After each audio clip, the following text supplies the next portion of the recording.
My name is Calvani, a fellow Fortian who graduated here in this very same stage in 2009. To me, this whole does resemble its whole self, like with all these pipes and tubes, I believe air conditioning now, but obviously with some new and different people too. I thought today would be a great opportunity for me to share with you a few things. One, being my story since graduating. Two, being the importance of the great education that Fort Street provides you, or provided me for my journey to run. And three, being the value of friends and teachers. But before I continue, it may be surprising or not for some of you to hear that I'm currently disabled. But me just saying that to you may not make you truly believe me. So I'll show you through a series of images of my pretty hard experience as a traumatic brain injury survivor.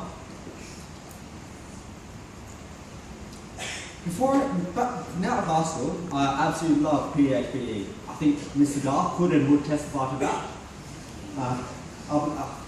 Despite not doing any subjects in science, I apologise, Miss Jamel, Miss Year Advisor, Miss Gaspar. Somehow my interest in sports and PE drew me into exercise physiology at senior uni, which is then where I also interned at senior uni rugby club. Just a life surrounded by fitness there. So with this love of fitness industry, I was also teaching swimming and also selling bicycles as a part-time casual. So again, a life surrounded by fitness and just a busy life in general. Had a girlfriend, and still have it today, despite what you're about here. As some of you may know, I also love bicycles. I just love it. See, in my former life, I used to wake up at the crack of dawn and ride. It was this pure sensation of living life out to its fullest that drove me. I used to ride between 80 to 140 kilometres in a single ride. That's like from here to the Blue Mountains. See, on Mother's Day 2012, I'm pretty sure I gave my mum the worst Mother's Day present of all time. It was a day that changed my life forever. My workmate and I were riding into North Shore that morning, doing exactly what we did here. Now, I can't remember a detail of the day or a thing of that time period, but I hit a pothole and was catapulted off my bike onto the other side of the road, acquiring a traumatic brain injury. And yes, for those of you who are quietly wondering, I was wearing a helmet and some lycra. Now you may think, traumatic brain injury, what is that? Let me put it in simple terms for you. My head took a hell of a beating. I was suffering from a lot of bleeding, a lot of bruising, and increased pressure. Luckily, my skull didn't crack. Although my brain within it just shook a lot. It was shaking. Because your brain is the control center of your entire body, my physical, my cognitive, and my mental processes were all significantly affected. Now, the next few images or photos I'm about to show you might be a little confronting. So if you are a little bit hesitant to look, turn your heads around, or look mine. After my accident, an ambulance raced me straight to the hospital and placed me in an induced coma. Then came a myriad of surgeries. I'm pretty sure 13 to be precise. After the first major surgery, which was to reinsert part of my skull, science teachers would know this as a cranioplasty, an infection was found. So I missed an eye, I went again. At this point, doctors thought there was a high chance or probability I'd be in a vegetative state and wheelchair dependent for the rest of my life. For a period of time, the doctors thought that they actually placed a balloon under my skin so that it would stretch while I was waiting for my infection to heal, allowing them to insert a prosthetic skull later on. It gave me this funny but quite scary appearance. Family and friends came to Royal North Shore Hospital and Royal Rehab Centre, to support me, to my recovery. But despite what was happening to me, even my oldest Fort Street classmates came to support me. Here I am, viciously arm wrestling an old Fortian, Tom Kiat, Purple one, I don't remember. Good old friend of mine from school, Nichola, pictured on the left in this image, rallied and supported me through this life-changing ordeal.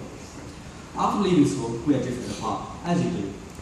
But after hearing word about what happened to me, she and many other Fortians were moved by this tragedy. I've got to say a big thank you to you, Nichola, standing right here, for being so close and ever so helpful throughout some of my darkest days. You really did now. Heaps of friends, families, and even people I don't know began supporting and fundraising for me. And eventually, over $20,000 was donated towards my recovery. As a result of my injury to the frontal cortex, or the front part of your brain, I suffered considerable memory loss, affecting my ability to remember, retain, and even recall information. See, remembering day-to-day activities, like what I had for breakfast, was impossible. I didn't have a working memory, and was experiencing post-traumatic amnesia. See, your head, your brain within it, is extraordinarily important. So value your time and the opportunity to learn and make great friendships at this amazing school. Because I'm living evidence that anything can happen to your life at this any given time. I'm actually lucky to be standing here in front of you, giving you this story. So this number right here, 559, it's pretty big, isn't it? Well, it actually depicts how many nights and days I spent at Royal Norwich Hospital in Royal Ria during my recovery. I was finally back home in 2014. I was home relearning what was lost during my accident. Simple tasks such as tying a shoelace to even reading, I had to relearn. The thing was, earlier that same year, I still required support with the simple task of walking. But I soon was able to finish the 5-kilometre colour run unassisted. So let me know if you would want to come along to the gym with me, Mr. Gar, hint. 2015 brought a big difference. I am, like you guys, back to studying. Garly will be happy to hear I'm now studying at TAFE, a certificate free in fitness. I'm even considering now finishing off my exercise physiology degree at uni.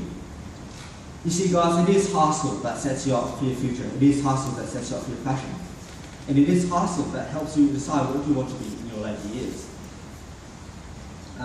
Whether it's the love of the past, a history with Mr. DeVrez, or even portraying your creative side with good old Mr. So Fortians, my take-home message is that it is important to study hard and do your best. But as I mentioned, treasure these years, making lifelong friendships, and discovering who it is you truly are. Looking back, I wouldn't have imagined where I'd be today and the hurdles that I have to overcome. I think I'll just finish it off there. But thank you for listening. Thank you very much for listening.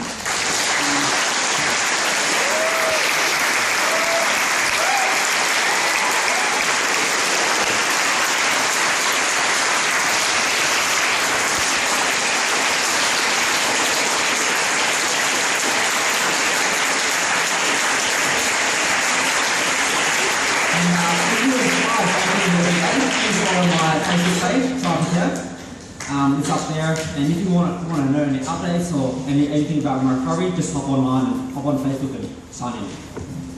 But we'll be hanging around after the assembly, so any questions you want to fire off to me, come have a chat. I'm well happy with that. So thank you guys.